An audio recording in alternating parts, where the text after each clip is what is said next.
Welcome back to the Deep Dive. Our mission here is to take the most challenging, complex ideas in philosophy, science, and history and, well, distill them into actionable, crystal clear insights for you. And today, we are wrestling with a big one. A very big one, a metaphysical puzzle that sits right at the foundation of Western thought. It's all about the relationship between absolute divine power and genuine human freedom. This is arguably one of the most ambitious intellectual projects of the high medieval period. It's the challenge of reconciling God's total comprehensive sovereignty. And by that we mean nothing happens without him willing it, with our deeply felt, lived reality, that we make genuine choices. And that we're morally responsible for them. Exactly. Our topic today is Thomas Aquinas' brilliant, but let's be honest, very controversial, doctrine of divine concurrence, or concursus divinus. And here's the core puzzle we are unlocking for you right out of the gate. How can God be the total, absolute cause of everything, while at the same time the human agent possesses genuine free will and full moral responsibility for that exact same action? Right. Because if you think about it through a modern lens, it feels like basic physics. You know, causality is a finite resource. It's a zero-sum game. It's a zero-sum game. If God supplies 100% of the cause, we have to supply 0%. If we supply 100, then God must be passive, just watching. It feels like a competition for agency. But Aquinas looked at that entire binary and said, that framework is completely flawed. He established a non-competitive metaphysical synthesis. So our mission for you today is to give you a shortcut to understanding this profound idea. We're going to explore how Aquinas established a model of agency that allows for 100% God and 100% human without any contradiction. It's an idea that continues to structure discussions of providence and freedom across every major Western tradition. Okay, so let's start at the very beginning, the primary definition. What is divine concurrence? Divine concurrence asserts that every created action, and I mean every single one, whether it's the photosynthesis of a tree, a fire heating a room, or a human decision to act justly. Every single action. Everyone. It is totally caused by God as the primary cause, and simultaneously totally caused by the creature as the secondary cause. Okay, let's stop right there. Totally caused by both. Yeah. I think anyone hearing that for the first time is going to think this is some kind of metaphysical accounting fraud. How do you square 100% plus 100% resulting in one single action? It's the genius of the doctrine, and it forces us to immediately clarify what we mean by causality. This is not a partial distribution of labor on the same level, which is what we're used to. Right, it's not like two people pushing a car. Not at all. It's not 50% divine effort and 50% human effort. This is a hierarchical cooperation. The causes are operating in different modes and different orders of causality. They're in two different dimensions, you could almost say. Okay, different dimensions of causation. The primary cause empowers the secondary cause to act precisely according to its own created nature. That distinction orders of causality versus distribution of labor, that's what we need to keep anchoring ourselves to throughout this deep dive. But before we get into the mechanics of Aquinas' solution, we really need to understand the crisis this doctrine was designed to solve. Absolutely. The doctrine of concurrence is the foundation. It's what he's building on. Yeah. And the central tension he was navigating arose from the conflict between two core theological necessities that classical theology has to affirm at the same time. Okay, let's start with the one related to the creator. Necessity number one. Absolute sovereignty in creation, ex nihilo. From nothing. From nothing. If God is truly the originator of all being, creating the universe from nothing, then he is the singular source of all existence, of all es. And there's a logical consequence to that. Which is? Action is just a mode of being. It's an extension of being. When a creature acts, it's actualizing its own existence. So if God is the source of all being, he must logically be the source of all action. Because action needs sort of ontological fuel. That's a great way to put it. It needs ontological fuel. If God's causal reach is anything less than total, then the world isn't truly dependent on him for its moment-by-moment reality. So sovereignty means total causal control. Okay. What's necessity number two? Genuine responsibility. This is the human side of the equation. Precisely. For the moral life to mean anything, for sin and merit and virtue to be real, humans have to be authentic, self-directing agents. They have to be capable of genuine causality. And it's not just about humans, right? The whole cosmos has to work. Yes. The physical world has to operate by stable secondary causes. Fire has to actually burn. Gravity has to actually pull. If creatures are just puppets, then all of human life, morality, science, it's all just an elaborate illusion. The created order has no integrity. And you mentioned that failing to synthesize these two leads to, well, huge problems, extremes that undermine the whole system. Right, the Scylla and Charybdis of theology. The two great dangers. So what happens if you lean too hard on creaturely independence? If creatures can act independently of God, with a kind of self-starting causal power, then the world is no longer absolutely dependent on him. And this leads you straight toward deism. Where God is just the watchmaker. Exactly. He's a distant, non-interventionist spectator. He wound up the cosmic clock, gave it its initial power, and then basically walked away. The world depends on him for its creation, maybe for its continued existence, but not for its actions. It's a passive God. And the other side, if you lean too hard on God being the only true cause. That leads to a much more radical and, I think, dangerous conclusion. If God is the only real cause, then the created order is stripped of all its dignity. Creatures are entirely impotent. This leads toward occasionalism, or in its most extreme form, pantheism. And the biggest theological problem there is. God becomes the direct author of moral evil. Every single act, including a sinful act, would be solely his action. And for classical theology, that is just an unacceptable consequence. So this is a crisis of dependence and responsibility. We need the world to be utterly dependent, but the creature to be truly responsible. Aquinas didn't invent this crisis, he inherited it.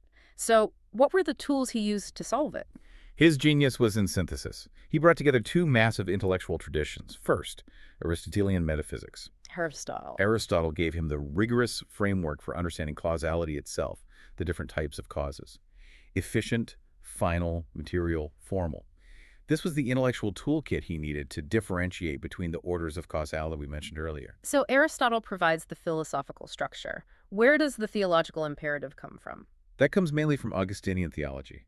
Augustine fundamentally emphasized divine grace, God's illuminating power, and the absolute dependence of the human will on God for any movement toward the good. So Aquinas needed a model where God initiated everything to be consistent with Augustine. But without making the creature a passive puppet, which would be inconsistent with Aristotle. Exactly. And we can't forget the historical context. This wasn't happening in a vacuum. Right. There were active debates with other theological schools. Very active. Aquinas was keenly aware of the speculative theology happening in the Islamic world, specifically the Ash'arites.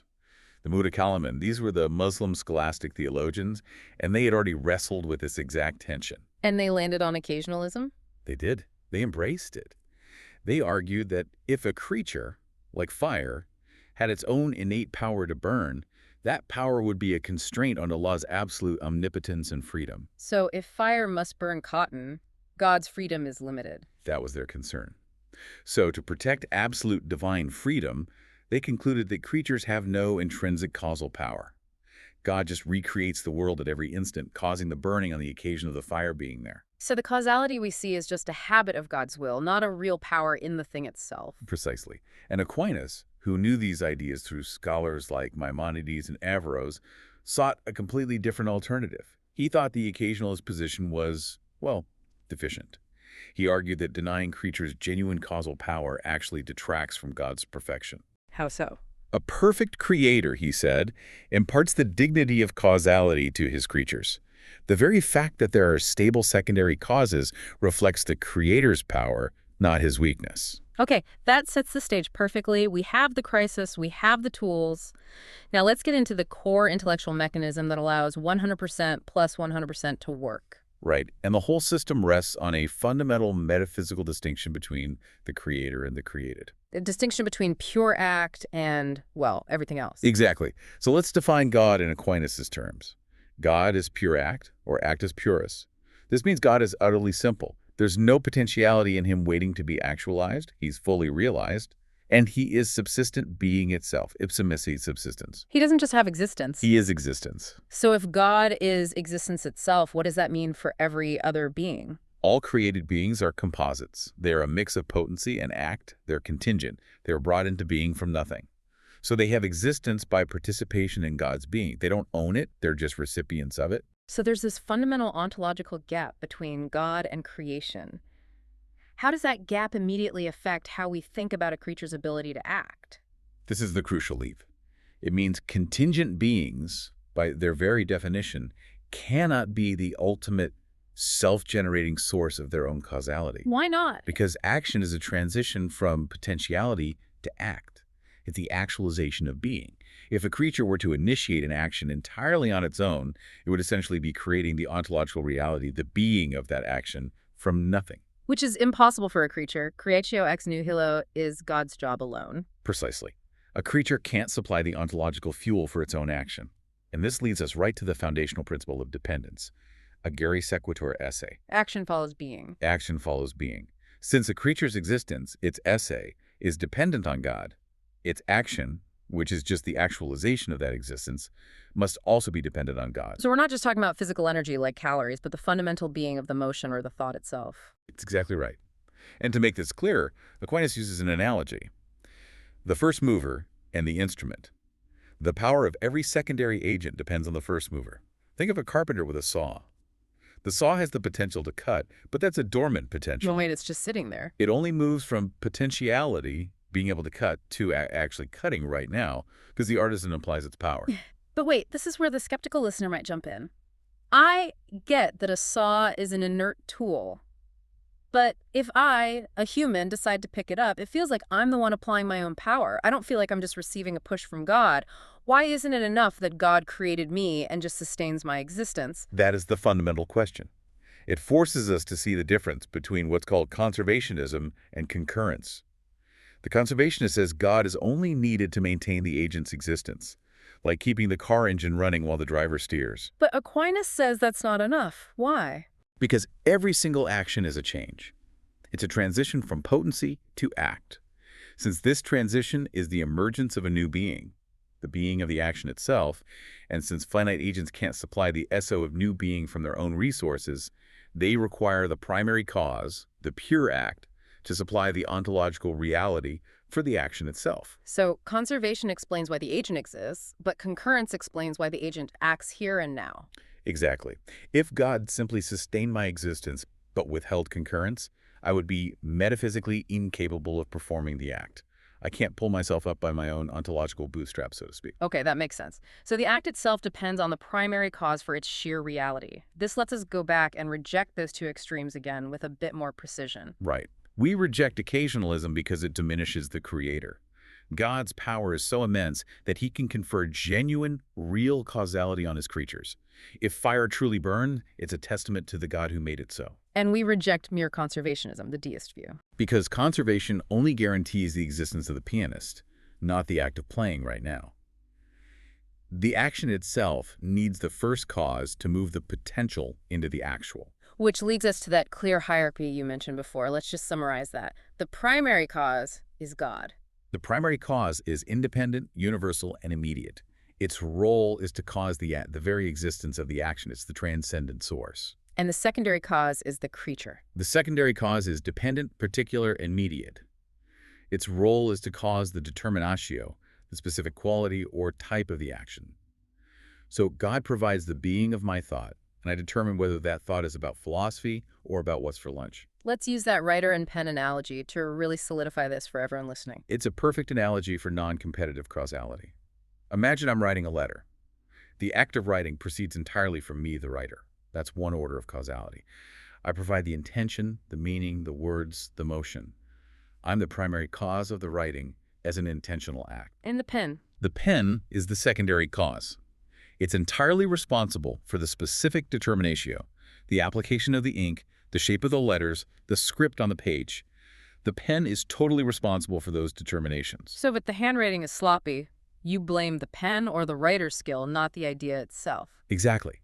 But the key is, the writing is 100% caused by the writer, the intent and motion, and 100% caused by the pen, the script, and ink. They aren't competing for a 50-50 share. They are acting in different orders. One empowers, the other specifies. Precisely. If you remove the writer, the pen does nothing. If you remove the pen, the writer produces no script. They are both necessary. And that is the metaphysical relationship Aquinas established: hierarchical, non-competitive, and deeply intimate. Okay, that's the crucial pivot point. We understand the why. Now let's move to the how. How does God actually do this? How does he participate without overwhelming the secondary cause? Here's where it gets really interesting. Yes, if concurrence isn't just conservation, what is the precise mechanism? For this, we have to go to the locus classicus, the central text. in the Summa Theologiae.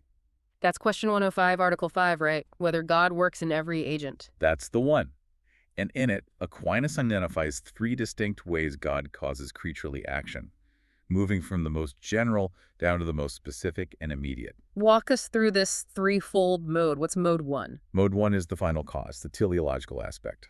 God moves every agent by being the ultimate object of desire, movit sicut desideratum. So everything is aiming at some kind of good. Every agent, whether it's a stone falling or a saint praying, acts for a perceived good.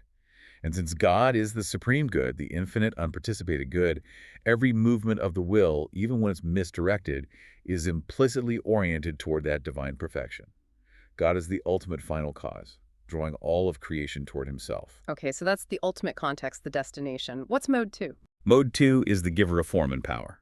This is basically conservation. Action flows from the nature of the thing. A bird flies because it has the form of a bird.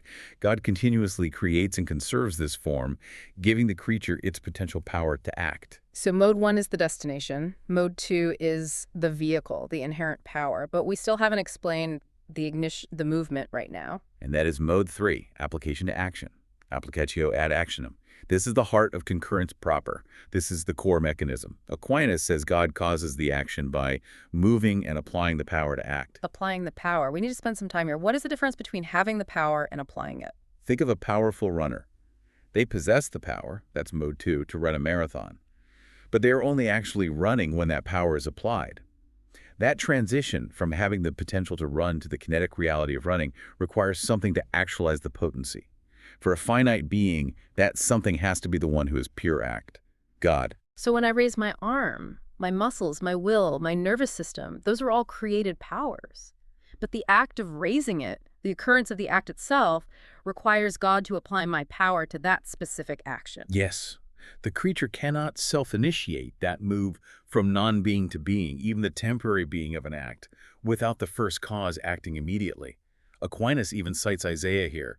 Lord, you have wrought all our works in us. The creature is the instrument, but God is the prime mover who enables the instrument to move itself. Exactly. Which brings us to this profound, almost mystical concept, the immediacy of virtue, immediatio virtutis. Right. If God works through secondary causes, why is his action described as immediate? It seems like it should be immediate. Aquinas asserts that God acts immediately in every agent. The first cause isn't just watching from a distance. He is more intimately present to the effect than the secondary cause is to itself. How can that be? How is God more intimate to my action than I am? Because I, the secondary cause, No. only cause the determinatio, the specific quality of the act. I don't cause the ontological esse, the sheer existence of the act. God, as the universal cause of being, sustains the action at its deepest, most fundamental level. The metaphysical substrate. Yes, he touches the metaphysical substrate of the action itself, instantly and everywhere. To borrow Augustine's phrase, God is interior intimo meo, more inward than my innermost self. His concurrence is what allows my action to exist in the first place. So divine concurrence is this continuous, intimate operation that transforms potential into actuality in every moment for every creature. It's breathtaking, really. It is. It ensures dependence is not just a historical fact of creation, but an ontological reality of every single action that follows. But the moment we establish that God applies the will to act, the biggest challenge surfaces. If God moves my will, how can I possibly be free? This is the critical test of the doctrine's success. It's a very valid objection. If God's motion is immutable, it cannot fail, then surely it imposes necessity. Surely it destroys freedom. So how does Aquinas counter that charge of coercion? His entire defense rests on the nature of the thing being moved. He says God moves everything according to its created nature. A stone is moved by necessity, deterministically, because that's its nature. A human will, however, is created to be voluntary and self-determining. That is its nature. So you're saying when God moves the will, he causes it to choose freely. Precisely. God does not impose coercion.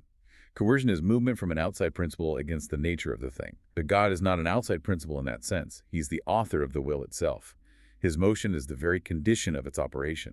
He doesn't violate the will. He gives it its interior inclination, its inherent power to choose. So the will is in potency. It has the capacity to choose. To move from that capacity to an actual choice, it needs the prime mover. But because the nature being moved is a voluntary nature, the resulting act is also voluntary. Yes. God's motion is certain. It can't fail. But because he decreed the effect to flow from a contingent free secondary cause, the outcome remains contingent and free. God moves the will, not as a foreign body pushing it, but as its author activating its native power to move itself. So the will is a moved mover. A moved mover. It's moved by God in such a way that it becomes self-moving. The freedom of the act is actualized by the divine motion, not destroyed by it. That is a very fine line, but a crucial one. But it leads us right into the ultimate paradox, the problem of evil. If God concurs in every single action, and sin is an action, is God involved in sin? Yes. If I commit murder, did God apply my power to perform that act? In a sense, yes, he did. And this is where we have to be extremely precise. The entire solution rests on the metaphysics of evil. Evil is not a positive being. It is a privation of good, privatio boni. A lack of good. A lack of good. Therefore, evil doesn't need a creative cause for its existence, only for the substrate of the act, which in itself is good. Okay, let's break down a sinful act into its two parts to illustrate this. Every sinful act has two components. First, the physical entity of the act. This is the positive being, the movement of the hand, the firing of neurons.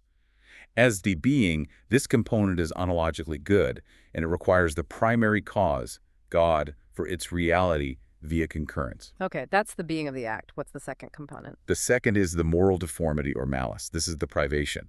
It's the lack of alignment with right reason or divine law. This is the defect, the sinfulness of the sin. And this defect requires a cause, but a deficient cause. Which is the creature's will. Exactly. The creature's will, which is mutable, fails to receive and transmit the divine influx perfectly. So God concurs in the being of the action, but not in its moral defect. We need an analogy to make that stick. And Aquinas provides a famous one, the limping analogy, or claudicatio. Imagine a man who has an injured leg, and he walks with a limp. Okay. The act of walking is a positive physical act. The locomotion, the moving muscles, this positive entity comes entirely from the man's locomotive power, which is sustained and applied by God's concurrence. That's the entity of the act, the walking itself. Now, the limp, the deviation, the awkwardness, is not a positive creation. It's a defect in the process. It proceeds entirely from the deficiency in the secondary cause, the curved leg bone.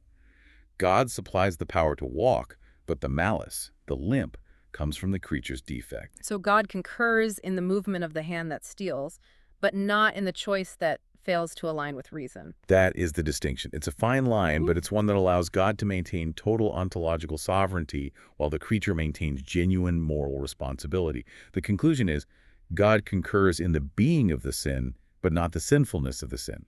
The sinner is the cause of the act morally. It's just remarkable that Aquinas managed to walk this tightrope, but that critical phrase, moving and applying the power to act, it was ambiguous enough that it didn't sit well with later theologians. Not at all. It ignited a massive intellectual conflict that lasted over a century. The Occasionalist controversy. You had the Dominicans and the Jesuits both claiming to be the true heirs of Aquinas. The theological civil war. Truly. And it all centered on causal priority. Does God's movement determine the will beforehand, or does it merely accompany it simultaneously? Let's start with the Dominicans, led by Domingo Banez. Their interpretation was called physical promotion. Right, primotio physica. Banez was laser-focused on defending the metaphysical priority of the first cause. He felt that was the absolute core of Aquinas' work. He argued that if the secondary cause could initiate its own transition from potency to act, it would violate the whole agere sequitur esse principle. So how does physical promotion work? It's a prior physical decree. Concurrence is a real, causal quality infused into the will that determines it to act in a specific way before the will determines itself. It's physical because it's a real quality in the will, and promotion because it's causally prior to the human choice. So God moves my will to choose coffee, and then as a result of that motion, I freely choose coffee. That's the idea. It strongly defends divine sovereignty. God knows the future because he decreed to move the creature to perform that action. The certainty is guaranteed. And Banez pointed to all of Aquinas' strongest statements about the will always being moved by God. But the immediate critique then and now is that this just sounds like determinism, right? If the motion is infallibly determined beforehand, where's the freedom? That was the charge. The Banezians would argue that the promotion moves the will freely, according to its nature. But critics said if the motion is predetermined, the agent's assent is just mechanical. It's a puppet, even if the strings are metaphysical. And this created the opening for the Jesuit response. Led by Luis de Molina, who proposed simultaneous concurrence, concursus simultaneous. And Molina was primarily concerned with liberty. Deeply concerned. He wanted to defend human self-determination against that charge of determinism. So he reinterpreted concurrence as an instantaneous, simultaneous act. God and the will contribute to the action at the exact same time. So the analogy shifts. It's not the artisan and the saw anymore. Right, it's more like two men carrying a log. Yeah. Both are necessary, both act at the same time. God provides what Molina called indifferent help, general, enabling support. But the will is what determines the specific direction. God provides the strength, the S, and the human provides the choice, the determinatio. But that immediately raises a huge question. If the human will determines the act, how does God maintain providence? How does he know what's going to happen if he doesn't predetermine it? To solve this, Molina introduced his famous revolutionary concept, middle knowledge, or scientia media. Okay, what is middle knowledge? Molina said God has three kinds of knowledge: natural knowledge of what's possible, free knowledge of what actually happens, and in between is middle knowledge. God knowing, before he decrees to create the world, what any free creature would freely choose in any hypothetical circumstance. So God runs a billion simulations of all possible worlds, knows what I would freely choose in every single situation. And then he chooses to actualize the specific world or set of circumstances where the free choices he desires actually happen. Wow. So that preserves human liberty because God doesn't predetermine the will. But it preserves providence because God only actualizes the circumstances that lead to his intended outcome. The Benesians must have hated this. They launched a fierce counterattack. They said it violated the core Thomistic premise that the primary cause has to move the secondary cause. If God just offers indifferent help, then the will is determining itself independently. And they argued middle knowledge makes God dependent on human choices. My choice has metaphysical priority over God's decree. So it was an impasse. A complete impasse. Each side saw the other as dangerously close to heresy Benesians flirting with determinism, Molina's with a kind of self-sufficiency. Eventually, the Pope had to impose silence on the whole matter, which just goes to show how ambiguous Aquinas' original wording could be. So to sum up the difference, for Bañez, God moves the will to act. For Molina, God acts with the will. And providence is based on God's decree for one and God's middle knowledge for the other. That's the core of the disagreement. This debate was contained, but the doctrine itself was just too powerful to be ignored. It vaulted over the wall of the Reformation and became absolutely critical for Protestant thought. It's one of the great surprises of intellectual history. The Thomistic framework, specifically the language of primary and secondary causes, proved indispensable for the Reformed tradition to articulate its own doctrine of absolute providence while, crucially, avoiding the charge that God was the author of sin. So let's look at Francis Turretin, a foundational figure in Reformed scholasticism. He explicitly uses this framework. He does. Turretin, writing in Geneva, was facing the challenge of Arminianism, which argued for conditional decrees based on what God foresees humans will do. Turretin needed a model that ensured God's decree was absolutely efficacious, so he rejected the Molinist model of indifferent help. He thought it gave the creature too much autonomous power. Exactly. So he went Bayesian. He explicitly adopted the terminology of physical promotion or predetermination to descend the Calvinist view of sovereignty. He even cited Aquinas favorably against the Jesuits, arguing Thomas and his followers were more faithful to the principle of divine initiative. So this medieval Catholic idea becomes foundational for Calvinists. It provided the technical language for articulating divine efficacy across those theological boundaries. And you see it codified in the Westminster Confession of Faith. Chapter Viewpoint 2. It's basically a summary of this whole idea. It is. The quote is a direct application of concursus divinus.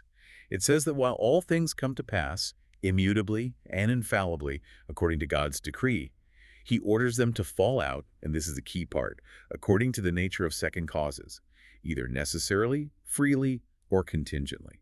So God ensures the outcome is certain, but the mode of the outcome respects the creature's nature. Precisely. If God decrees the sun will rise, he causes that necessary thing necessarily. If he decrees I should freely choose something, he causes that free thing freely by moving my will in accordance with its voluntary nature. God's certainty doesn't eliminate the creature's modality. This Thomistic structure was the philosophical bedrock for Reformed theologians for centuries. And now let's pivot all the way to today. How is this medieval concept being revived in contemporary analytic philosophy? Modern philosophy often falls into that zero-sum trap we talked about at the beginning. If God causes something, the human must be less of a cause. And analytic philosophers of religion are retrieving Aquinas' hierarchical model to break that deadlock. Like W. Matthews Grant and his dual sources account. Right. Grant argues that the only reason God and man seem to compete is if we treat God as just another cause, a really big creature. When you understand God as an analogical cause, the primary cause of esse and the secondary cause of determinatio, the conflict just dissolves. They are non-competitive dual sources. So libertarian freedom can be compatible with divine universal causality. If you respect the orders of causation, yes. And you have scholars like Eleanor Stump, who emphasizes the intimacy of God's action. She argues God wills both the effect and the mode of the effect, like freedom, in a single, eternal decree. God's concurrence isn't manipulative, it's an enabling force. So the modern retrieval really shows the enduring power of Aquinas' metaphysics. It resists that easy slide into either fatalism or practical atheism. It does. It ensures the cosmos is fully contingent while humanity remains fully dignified. So let's bring this all together. This has been a really deep dive. I think Divine Concurrence is Aquinas' masterstroke. It successfully navigates that narrow channel between occasionalism and deism. Its ultimate achievement is securing the ontological intimacy of God with creation, He is closer to us than we are to ourselves. while at the same time safeguarding the dignity of secondary causes, ensuring our acts are truly our own. It provides the intellectual grammar for a coherent theology of providence, ensuring history isn't just chaos, but a symphony where the primary cause empowers every instrument to play its own distinct part. And this gives deep, practical relevance to that famous line from Acts, "In God we live and move and have our being." Aquinas takes that poetic sustenance and turns it into precise, moment-by-moment metaphysical cooperation. It's really the essential postulation for any worldview that wants to affirm both absolute creation and the reality of moral life. And now, for our final provocative thought for you to chew on this week, building on that crucial idea of the immediatio virtutis, the immediacy of God's power. If every physical and mental action, from the movement of a subatomic particle to your conscious decision to grab a coffee, requires the immediate, intimate application of power from the primary cause, how does the realization of God's immediacy of virtue change the way you view the most casual moment-by-moment events, the apparent randomness, and the deepest struggles of your daily life?